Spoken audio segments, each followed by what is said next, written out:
There is significant pain in the reality of unanswered prayer. I've had it in my life. I'm sure many of you will have had it in your lives too, that the pain of unanswered prayer is very real. But I just challenge a couple of things there, is that God arguably doesn't leave any prayer unanswered, but he doesn't necessarily give us the answer that we're looking for. God makes a world in which love is possible. That's a world in which, as human beings, we're given the possibility of choice. That's what we see with Adam and Eve. But Adam and Eve have used their choice, as we have as human beings, to harm as well as to love. I do think we shouldn't lose sight on the point that we're meant to be taking home from this, and that is the seriousness of God's judgment because of the seriousness of sin. Hello and welcome to the Unbelievable podcast. I'm your host Ruth Jackson, and today's show is a little bit different from our usual format, as I'm taking us back to one of the live Q&A events that we hosted in partnership with Spring Harvest.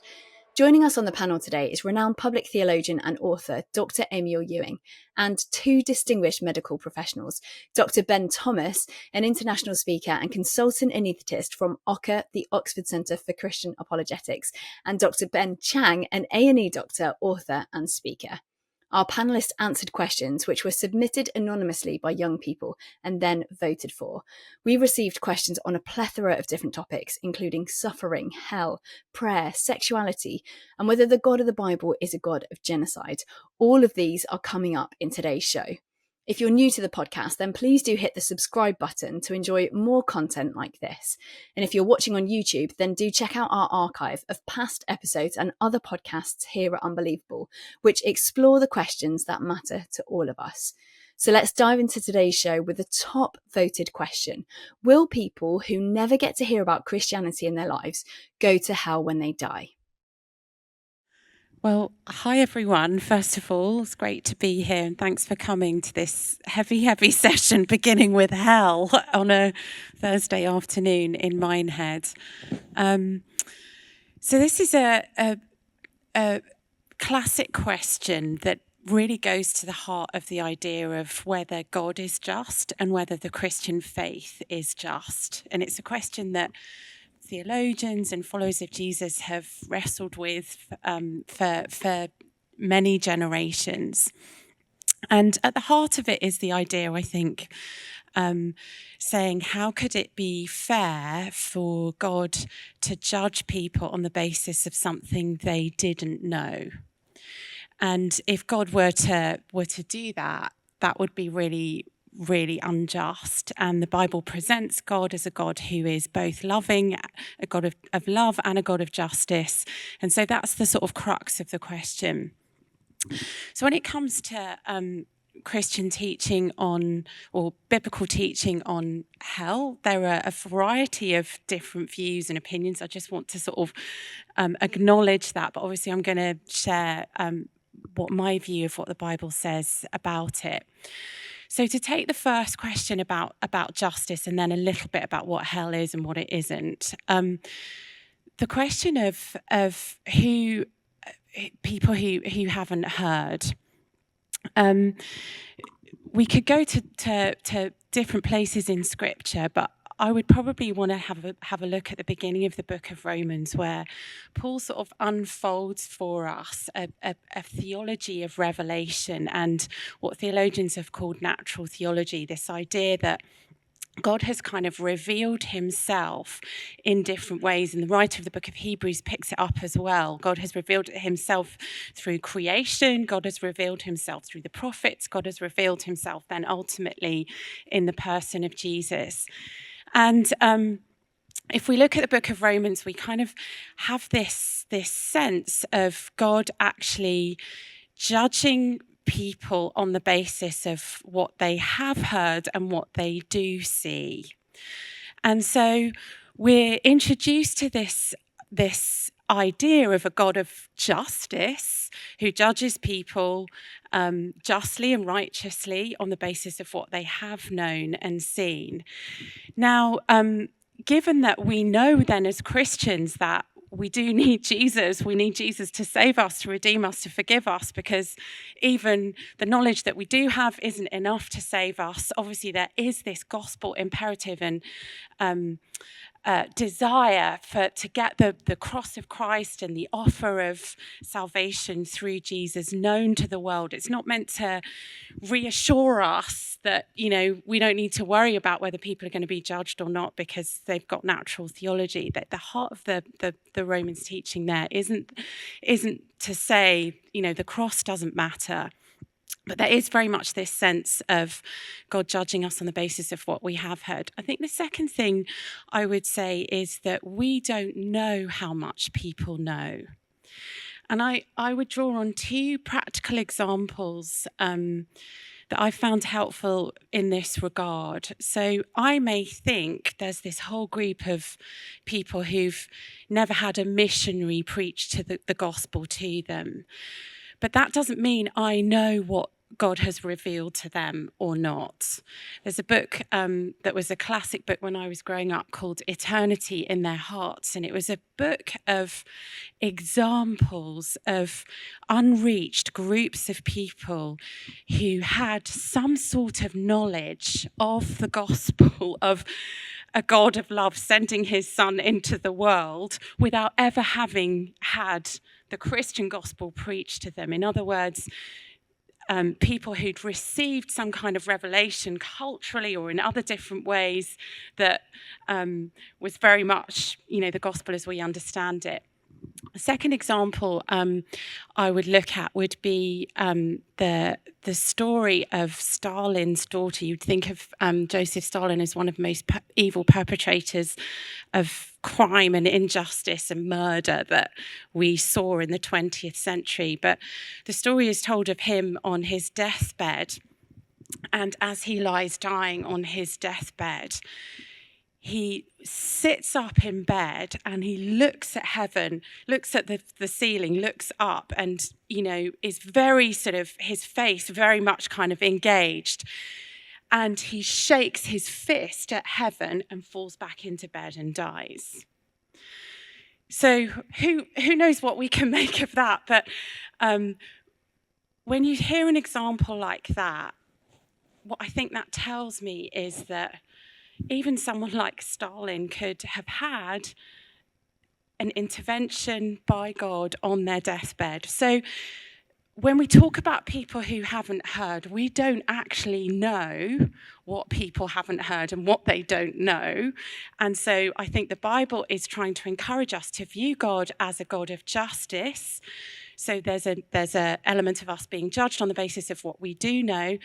Also to bear in mind, we don't know what people have known and what direct revelation they may have received from God. So we also don't know that. And we also don't know what decision they made with that towards the end. And then to land on the teaching of Jesus in Matthew's gospel, where he encourages us as Christians not to put ourselves in the position of being the judge. So, Jesus says to us, don't make that eternal judgment. It isn't on us. So Jesus does warn people that hell is real, that judgment is real, that when we die, we will face the judgment of a good and just and loving God. We will all stand before the judgment seat of Christ. There is some kind of retributive justice and judgment in hell after we die, but it isn't for us to say who is in and who is out. We know we can be saved from that through the cross of Jesus Christ and his forgiveness for us. We know that God can reveal that to people through the preaching of the gospel, through direct revelation, through revelation in culture, through natural revelation, maybe even on people's deathbeds. But what we can't do is say that we know this or that or the other person is going to land in hell. So I think that's how I'd answer it. Sorry, it's a long answer. No, that's good. The poll has actually changed, and now this is such a tricky topic, and obviously it can be framed in so many ways. And I'm aware I've got two doctors here who've probably seen a fair amount of death and really grappled with this question from a personal perspective. But the question is, if God is real, then why did my dad die of cancer when I was 11, even though my family prayed about it? Ben, Thomas, do you want to go first? Afternoon, everyone. Thanks so much for having us along. really tough and sad question here. And I think firstly what I would like to say is that for anyone here who has had this experience or is currently going through this experience, God cares about your suffering. God cares about the suffering that has happened to you, to your loved ones. We see it throughout the Bible that God cares for us, and he cares for a world that is broken. The next thing that I would say is the suffering is to an extent a mystery. We don't exactly know why things happen to us and the particular things that happen at particular times. We don't know why those things happen. And Jesus is very clear about that, asking in questions in the book of John when people say, oh, yeah, why did this thing happen to this person? Is it a result of their sin or something else? And Jesus says, no, these things didn't necessarily happen because of sin or anything like that. It is because we live in a broken world. And of course, you go back to the book of Genesis and you see that God did make the world perfect, but then a terrible thing happened in the fall, and that death and suffering and physical illness and mental illness and lostness and confusion and all those terrible things that many of us struggle with in different ways has come into the world. But the next thing that I would say just in terms of hope there is that God, of course, hasn't left us in that place. He has come into our suffering in the person of Jesus, who suffered on our behalf. He knows suffering. He has been ahead of us in that, and that he has suffered.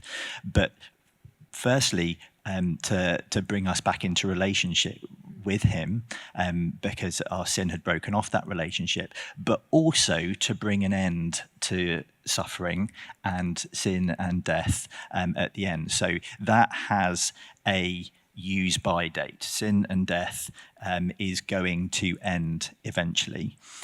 So we can have hope, we can grieve for these things, but we don't grieve without hope as Christians. I do note the bit there that said, even when our family prayed about it. And I think there I would just want to say that there is significant pain in the reality of unanswered prayer. I've had it in my life. I'm sure many of you will have had it in your lives too, that the pain of unanswered prayer is very real. But I'd just challenge a couple of things there, is that God arguably doesn't leave any prayer unanswered, but he doesn't necessarily give us the answer that we're looking for. And for me, the book of Job has been really helpful in this. So the book of Job, I'm sure many of you know it in terms of Job, who went through significant suffering. What we see at the beginning is that God actually has a chat with Satan. And Satan kind of wants to bring suffering, and God does let that happen. But there's a whole discussion there that Job is not aware of, and it's to say that really we live in a physical world, but there is a very real spiritual world there where things are going on that we don't understand and we can't understand. So for me, again, I think I can say in my experience of having seen this as a doctor that we see, that I see and I believe that God is real, but just because we pray, it doesn't necessarily mean that God will heal us, will heal our relatives, will bring us back in this world. But what we have seen is that God promises that he will bring all suffering and sin and death to an end at the end, whenever that is. So I think in summary, what I would say is that God does never promise us that we will all be healed and that we won't die, that we won't have physical illness. Unfortunately, that is a reality of the broken world that we live in. But Jesus has come into that. He has suffered before us, and he is going to bring suffering and death to the end, to an end at the end of time as we know it. And that we should still pray to God for these things. We should still ask him for healing, but it's also about trusting him when that answer comes back as a no, and being able to be in community and grieve that together when those answers come as a no. It's very painful, but Jesus is with us in that, and so should our Christian community be. So let's try and be Jesus to each other in those suffering moments. I think that's all I want to say for now. Thank you, Ben. Just jump in on a couple of those points. One is, why did my dad die of cancer? I mean, that question of why is massive, isn't it?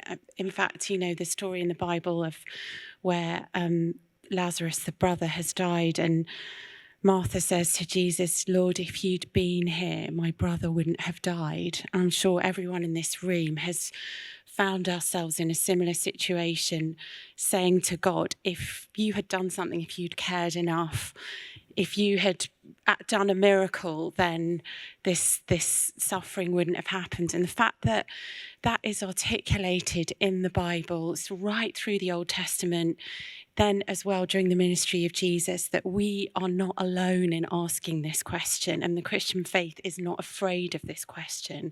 Why did this happen? Ben's touched on the story in the book of Genesis about Adam and Eve, but within Christian philosophy, that's called the free will defense. And I think it is worth us as Christians understanding that a little bit. What that essentially means is that God is loving, and God has created human beings in his image. And that means that we have certain capacities. One of those capacities is to make decisions, to make choices, unlike other animals, right? We've got conscience and we've got the capacity to have a will. But one of the other things about us as human beings is that we have the capacity to love. So God makes a good world within which human beings have the capacity and possibility of love. Now, the possibility of love does entail certain danger. The possibility of love means that we have and have to be able to make free choices. When I was 15, I was living in Birmingham. My dad was a vicar in an inner city parish there. And I had a friend who was also 15 who found herself in a situation where her family arranged a marriage for her with someone she'd never met. And the person she was due to marry actually lived in the home country of her grandparents. So this arranged marriage was going to go ahead, and my friend was terrified. I remember the conversations with her, and I remember her saying, I feel like I want to have some choice about who I love and sleep with and, all of that, and end up getting married to. And I feel like being forced into this arrangement is the opposite of love. And she actually had really good reason to be afraid. Her cousin had been in the same situation the previous month and had decided to run away, and the relatives had actually found where she was in the city and knocked her down with a car. It was very dramatic. So my friend, age 15, is saying, I feel like love and choice go together, and having my choice removed actually impacts my possibility of love. Now, friends helped her get to a safe house. She was later reconciled with her parents. The forced marriage didn't go ahead. But I remember as a teenager deeply thinking about that, and it struck me that that is reflective of a Christian view of love. God makes a world in which love is possible. That's a world in which, as human beings, we're given the possibility of choice. That's what we see with Adam and Eve. But Adam and Eve have used their choice, as we have as human beings, to harm as well as to love. And the Bible's explanation of why there's cancer, why good people die young, why there's tragedy, why there's other sorts of disease, is rooted in our history as human beings, that we've used our capacity to love to harm as well as to do good.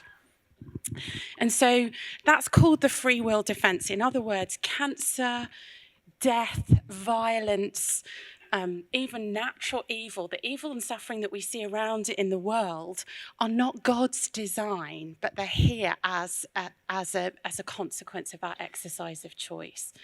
So you may not say that to a person who's thinking, why did my dad die when I was 11? But I think it's helpful for us as Christians to understand that that's how the Bible even positions this possibility of suffering, but God still being loving in this world.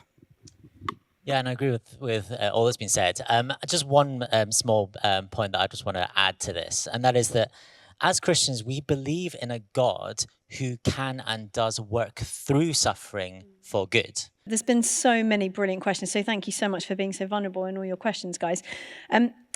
Ben, Thomas, it won't surprise you that at the top is a question about homosexuality. I'm just going to read the question, and if you're okay to just have a go at this. Has the church historically got it wrong about sexuality being gay?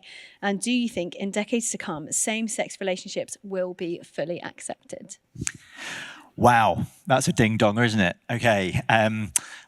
Thank you for that question. Really, really important topic to be discussing in the church. I am sure that there will be people who have different viewpoints in this audience. I'm going to come to it with my own story, and then I think as a result of that, hopefully I will be able to give my answer to the question. Just a little bit about my testimony. So I went to church growing up, but it never occurred to me that it was true. It just seemed a bit like a kind of a social construct and a way to kind of wind away your Sunday mornings because not a lot else was happening at the time. And I remember going to university, went to med school, which is a relief to many of you given that I'm a doctor. I didn't get the degree off eBay. What, you went to med school? Yeah, I know. Yeah. You should go. So I went to med school and I met these people. I remember thinking at the time, these guys are Christian nutcases because they actually seem to believe that it's true. And so I started, but purely out of interest, really, and just to slightly humour them, to actually read scripture for myself. And I read about the person of Jesus and about Christianity, and it seemed to make a lot of sense to me and to really describe the world as I saw it and experienced it. But what I also saw was the passages that were written about homosexuality. And that was particularly powerful to me because since probably about the age of 5, I had realised that I had a very powerful kind of relationship and attraction to men that I didn't do to women. Now, of course, when you're 5, that's not sexually or romantically expressed, but as I went through into puberty and into my teenage years, it certainly did. And I had a couple of girlfriends because it was in the 90s at that stage when being gay was really not cool at all. The relationships with those poor ladies went extremely badly, so please pray for them. But I realised that it wasn't a phase, and that essentially I was gay. And then that led to a kind of a 10-year thing of me keeping God at arm's length, because I, like the person of Jesus, there was a lot of relevance and things that I saw in Christianity, and yet I knew that there was something inside of me that God didn't seem to like, and I wondered, does God love me? Does God really want to be in relationship with me? Sort of how does that work? And then I'd about 10 years gone into a few relationships with men, and then there was one time in sort of 2009 when my boyfriend at the time went to go and work abroad, and for a few months. And at that point I was like, right, okay, I need to get this sorted because I'm kind of leading this life that I'm not really sure what I think about God. And so I started to look at all the big questions that maybe many of us will have asked about the Christian faith. So can we trust the Bible? Is it actually this bigoted and homophobic text that has its sexual ethics are just utterly out of date? What about even the idea of God? Can we entertain that in a world of science where has that answered all our sort of questions? What about other faiths? What about suffering? And so I looked at all these things, and I also read the different takes that people have on same-sex relationships and how God feels about them. And I looked at the traditional law, what we call the orthodox sexual ethic, which is that God has given marriage between one man and one woman exclusively, and that anything expressed sexually outside of that is sin. And then the more liberal or progressive view that is being articulated in this question, that actually God does approve and sanction and has designed same-sex relationships. And my two conclusions that I'll leave with you now is that you won't be surprised to know that Jesus is the way, the truth, and the life, and that has massively transformed my life. And so I came to know actually that he was true. but also that he loved me, and that he loves every single person who has ever existed, regardless of what identifiers they may use for themselves. So there is no one in this room, no one in your families, no one in this world who is not loved by God and made in his image. So regardless of who it is, all people, straight, LGBT plus, are all loved and adored by God, and he celebrates over every single one of us and is so glad that we are created. In fact, as my colleague Sam says, God was having a good day when he created you. And so that is what I came to know and experience for myself. But to my disappointment, actually, at the time, I came to the conclusion that the traditional or orthodox sexual ethic, as it has historically been taught in the Bible, actually made the most sense to me in terms of what I was reading in Scripture. And so that I decided and made the call that actually I needed to finish the relationship with my boyfriend, and I became a Christian. So I did that. I'd kind of got mentally convinced by it, but then came the relational element and actually coming to love Jesus and be involved in his love for me and live on a day-by-day basis for him. And so I ended that relationship, and that was painful. But over the last 13 years, it's not been a sinless walk by no means. There have been difficulties along the way. But what I have experienced is that singleness is not the kind of the pariah, or makes you the pariah of the Christian community, or indeed the human community. That there are benefits and beauties in marriage and having kids, but there are also benefits and beauties in singleness. There is difficulty in marriage, and there is difficulty in singleness. But what we see through the Bible, and particularly in the New Testament, is that marriage and singleness are both held up together as being really valid ways of following Jesus. But what is really important to know, that I have realized, is that God doesn't want any one of us to be without being known and being without intimate, lovely, God-boundaried relationships and friendships. And I have discovered that for myself. I have much better, closer, deeper friends now than I ever did when I was living life with my boyfriends. I would also go to Mark chapter 10, where Jesus gives a promise, and he says that those who give up their lives in various different ways, their relationships, their family relationships, whatever it may be, who give that up for the gospel, will not fail to receive 100 times as much in this generation, and also eternal life to come. And I can testify here that God has been very good to me in that. It's evidence he's got a sense of humour, because although I don't have a wife and kids, I do have 6 godchildren, which is quite frankly getting ridiculous. And it's an expensive business. So if any one of you thinks about that, just check your bank balance before you kind of get involved with that. But I have 6 godchildren, and it's an absolute pleasure to be involved in their lives. I'm involved in 4 families now where I've been given what I call fridge rights, which is basically where you can go to their fridge and you can take stuff out of it without being arrested.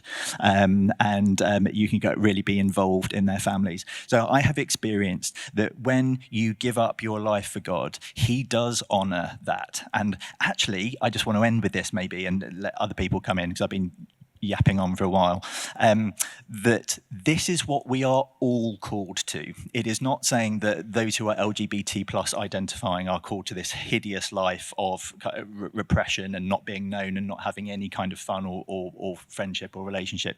We are all called to deny ourselves. We are all called to pick up our cross, and we are all called to follow Jesus, regardless of whether we are straight or LGBT plus, however you wish to identify yourself. So my answer to the question is, has the church got it wrong historically on that in terms of the historical and orthodox doctrine? No, I don't think it has. Where the church has got it wrong, I think sometimes, is in really not hearing and seeing and listening to those of an LGBT plus orientation and realizing that the struggle and the difficulty there, I think there have been some mistakes that the church has made and continues to make. But have we got it wrong in terms of the orthodox traditional sexual ethic? No, I don't think we have. I've seen real blessing and joy and life in doing it myself. It's not been, as I say, not been a sinless walk, and I'm not perfect at it. And also, it's not easy. But then marriage is not easy here. Put your hands up if you're in a marriage that is really easy. Oh, you are. Oh, well done, sir. Okay, excellent. Very good. Many congratulations. Everyone go and see this chap afterwards because he's got all the answers.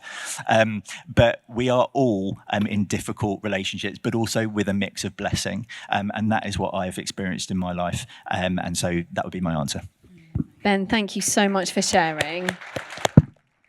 I know it's not easy. We really appreciate your vulnerability and your sacrifice, and thank you for sharing so wonderfully. Other Dr. Ben? I would also echo that. It is an amazingly brave and inspiring thing to share something so personal in public, so thank you. You said that the church has made mistakes in the past when it comes to this. I would go further. I think there have been some appalling acts of discrimination and prejudice, and in some cases just blatant abuse when it comes to this issue of same-sex attraction. And I do think there's a lot of repentance that does need to be done in the church on this issue. We are so grateful for Ben Thomas's openness and vulnerability to share his personal story and experience of working through this really difficult question firsthand. If you want to delve deeper into these topics of sexuality and identity, then do visit livingout.org for a whole heap of resources, books and videos tackling this very personal, sensitive and important question. We're going to take a quick break before the panellists answer some more questions, but we'd also love to hear from you. What are your questions? Drop us a tweet on X at Premier Unbelievable FE, or drop us a direct message on Instagram and Facebook at Premier Unbelievable. Or if you're on TikTok and have questions, then on there we're at premier.unbelievable. We'll be back in just a moment. We are a mix of fabulous and flawed, and that's absolutely everyone. That's not just those who are LGBT identifying. We are all fabulous and flawed. And it is interesting that the Bible does talk about unanswered prayer. So in the Old Testament, we have Psalms included, which ask, where the hell are you, God? Why haven't you shown up and intervened? I'm not sure I believe in you at all anymore. Sometimes it can feel a little overwhelming, because there's like 10 different answers, and my natural response could be to shut down and be like, oh gosh, I'm going to close myself off to this because it doesn't feel comfortable, and I don't know even where to start or what to choose.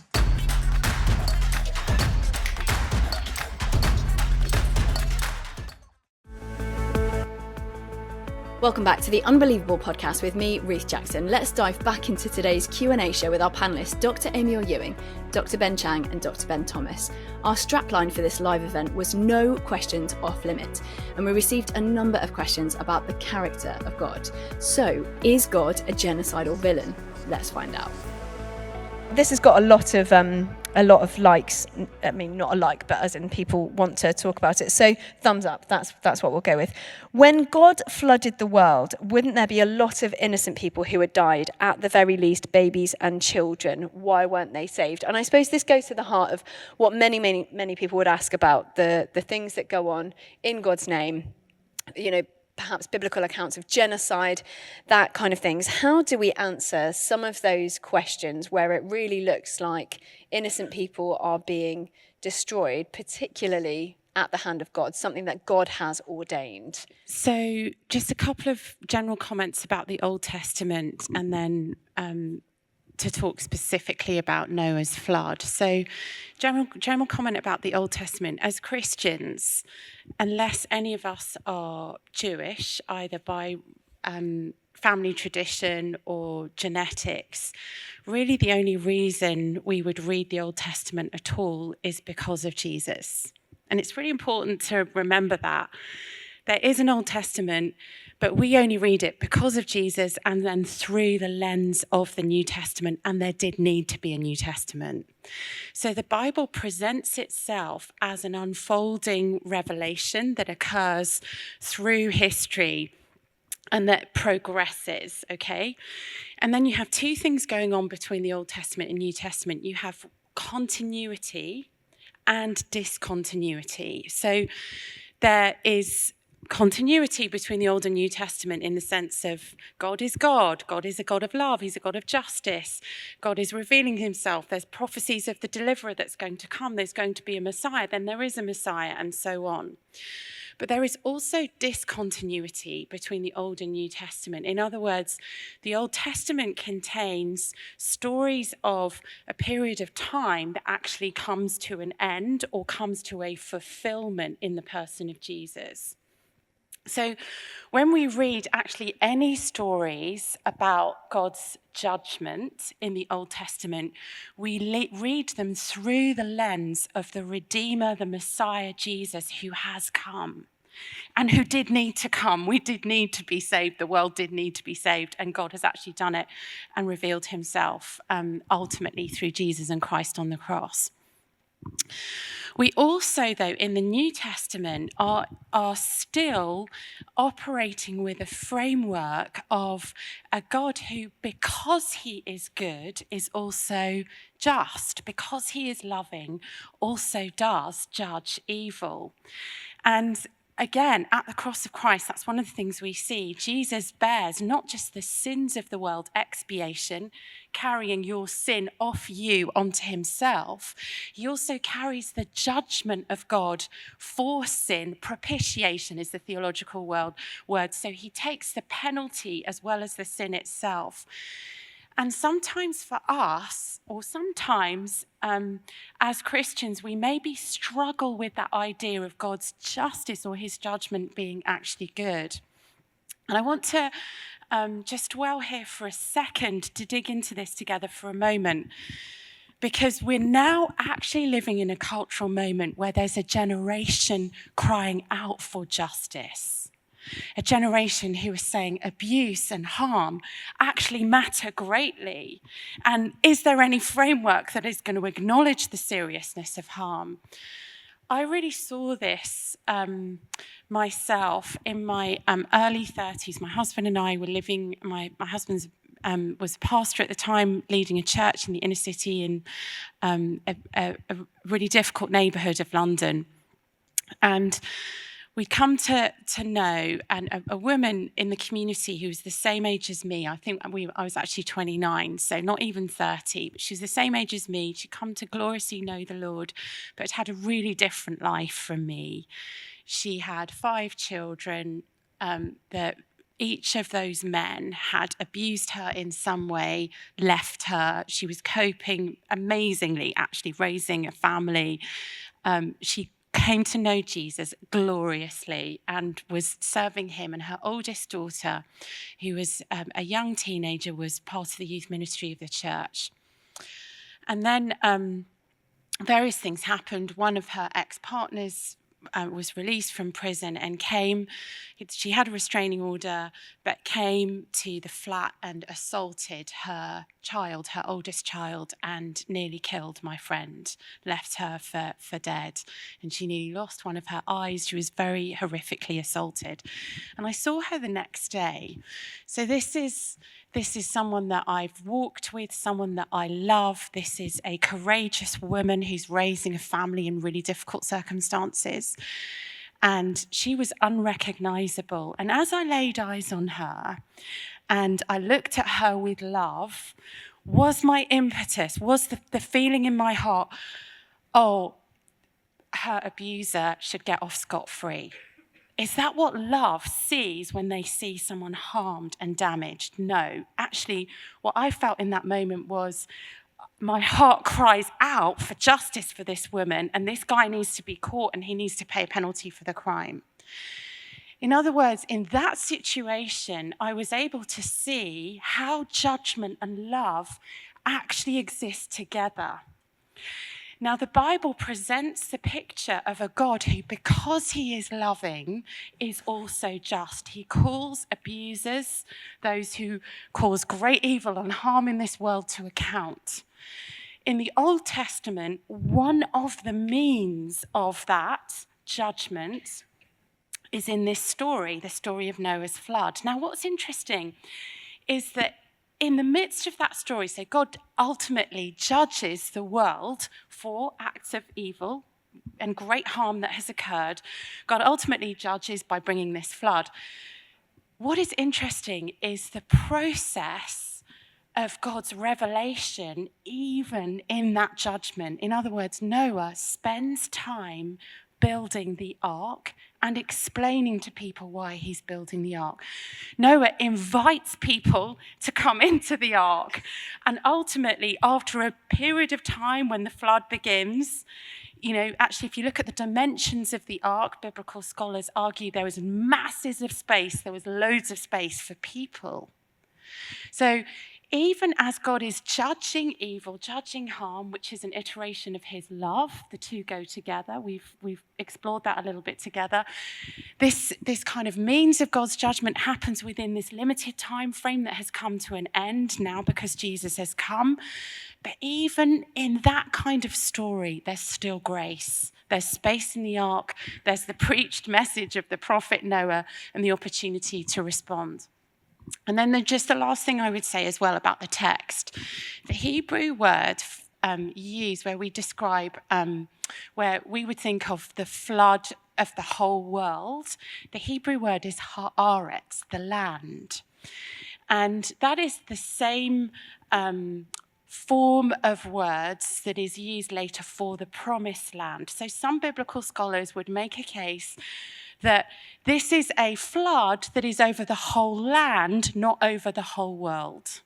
And so there's a possibility that that's actually the interpretation of the text there.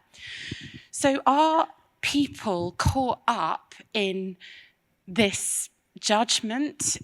Are people caught up in this natural disaster who are young, who are children? Yes. The Bible does actually describe the world as you and I know it and experience it, where earthquakes, famines, natural evil, we could spend a whole load of time talking about that as well, affect all sorts of people. In other words, a wide scale of people are harmed because of the selfish and evil harm perpetrated by the individuals who are ultimately being judged. So the Bible is an unfolding revelation. There's continuity and discontinuity. We as Christians don't live in the Old Testament. There is grace even in a story like that. And there's also the possibility that we're not actually talking about a global flood, that haaretz is actually a more limited kind of space. So the scale of people impacted by this is much less. I very much agree with what Amy said.